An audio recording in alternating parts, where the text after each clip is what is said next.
La Pasiega Cave, a cave in Spain, buried deep in the Pas River Valley, wrapped in time like an old, forgotten book. La Pasiega Cave is one of the caves of Monte Castillo in northern Spain, a place thick with history, a testament to hands that worked in firelight, painting in shadows. La Pasiega isn't just a cave. It is a story before civilization, a message written in dark. The entrance to the La Pasiega Cave has been enlarged. The cave is a labyrinth, a beast with 6 mouths, most of them shut. Inside, the past is scratched on the stone, red ochre and black charcoal, horses with wild eyes, strange symbols, patterns, marks, a language no one remembers. The people who made them, long gone. Some were Solitarians, other Magdalenians, and then, the biggest surprise, Neanderthals. In 2018, scientists proved it. A symbol on the wall, older than 64,000 years, older than anything that should have been there. The story of La Pasiega starts in 1911. 2 German archaeologists, Werner and Hugo Obermeier, were digging in El Castillo when locals told them about another cave nearby, La Pasiega. They went to see for themselves. What they found changed everything. The walls were alive with paintings, proof of an ancient hand at work. Henri Breuil, a French priest who loved prehistoric art, joined in. They studied, documented, obsessed. They put Spain on the map for prehistoric studies. Years passed. Alcalde del Rio kept digging. The discoveries stacked up. More caves, more paintings. But then came the 1930s. Spain fell into chaos. The caves sat in silence. In 1952, on an eucalyptus plantation, a shovel hit something hard. Another cave, rock art. Monte Castillo wasn't finishing telling its story. The next year, they found another cave. La Pasiega isn't just a cave. It's a timeline carved in a stone, layers upon layers, each one a doorway to another world. And at the bottom, a mystery. First, the Neanderthals. Then the Solitarians left their mark. Razor-sharp point, javelins so fine that could split air. Then came the Magdalenians, carving bone, crafting tools, leaving behind the signs of the world that was slipping away. They compared La Pasiega to El Castillo and found it messier, less organized. But these are both the studio and the gallery for the artists. Mess, not organized. The artists aren't neat. Compare the studios of today's artists to those from 500, 5,000, or 40,000 years ago. Who is organized? The artistic work and processes are raw, scattered, half buried in the dark, whatever you want to take from that. But don't forget, every chaos has an order, a pattern. André Leroy Gourhan had a theory. La Pasiega was a sanctuary, a place where animals weren't just animals, but part of some grand design. Horses and bison up front, the stars of the show. Deer and goats shoved to the side, filling the gaps. Symbols, strange and ancient, hiding in the dark corner. It was all a system, a pattern.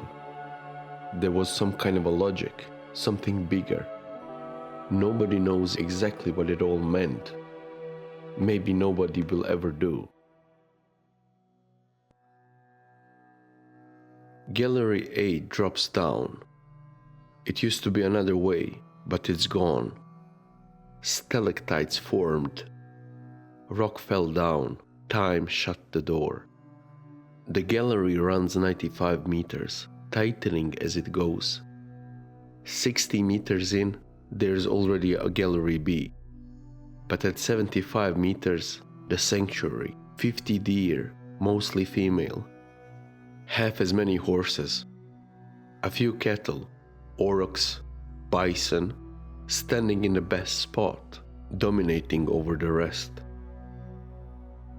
The paintings form clusters, not random, not chaos, something deliberate.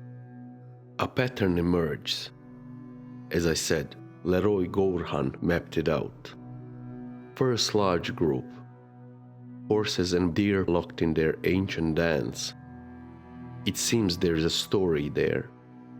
But what does it mean? Who knows? We will never know, but it's fun to speculate. The style shifts.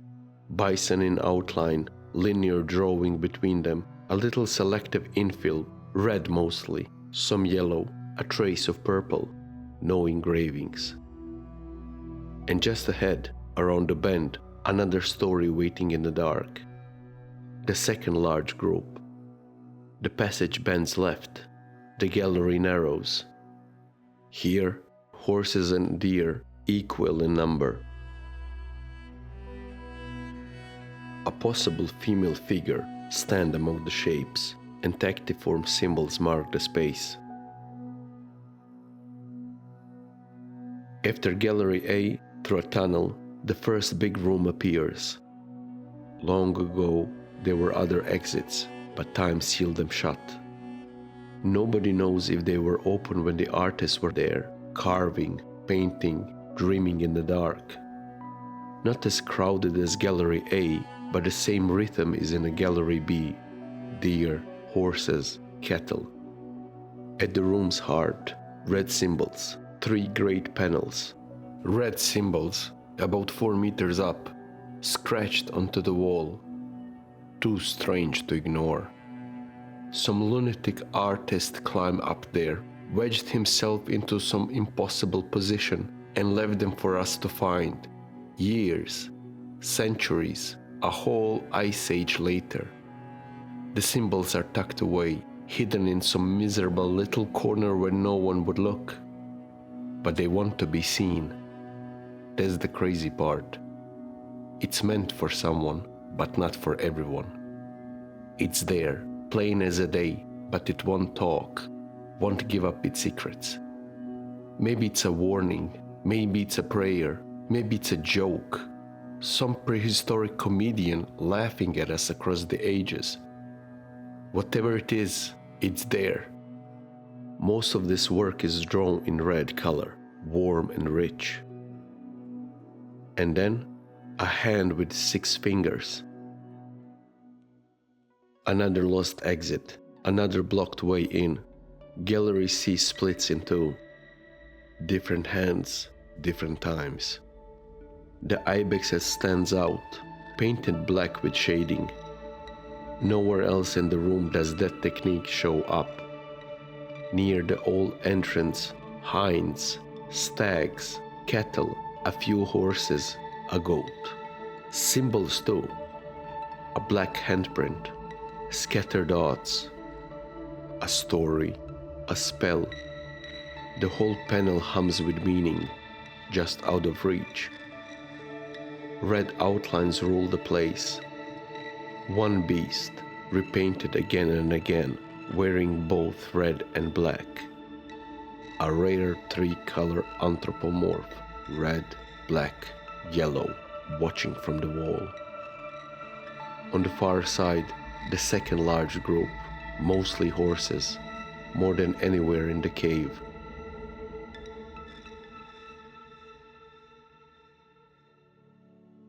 These people left symbols, scratched and painted, a code from another world. Dotted signs, group of dots, sometimes associated with animals.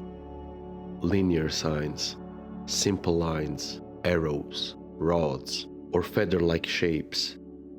Claviform signs, key-shaped symbols, often linked to horses, polygonal signs, rectangles, pentagons, hexagons, and grids. Tectiform signs, rectangular shapes with or without division. La trampa, a complex overlay of symbols enclosing animals. The inscription, a mysterious sign interpreted as coded writing. Human representation, vulvas, handprints, and schematic figures. Anthropomorphs, human-like figures, including a horned being. In the description, you will find a link to the episode about 32 signs and our dialogue with Genevieve von Petzniger. Please check it out. You will learn more about these signs. In La Pasiega Cave, they left their marks. As desperate men carving their names into bar table, hoping someone, someday, would give a damn. But no one does. Not really. Did you know about this cave? The cave is not a monument to civilization. It's a memorial to the chaos of existence itself, to the fact that our destinies too will dissolve into earth. We stare at their symbols, pretend we can hear them. But it is a joke. We don't know them any more than they know us. They lived, they died, they vanished. And here we are, chasing meanings like fools. The artists, they are mess, always were, scrapping at the world, making Mars that won't last, thinking maybe, just maybe, this time, eternity will blink. This cave, like many others, is just a chapter of a human story. Most of people will never know, but it's the reason why are we here.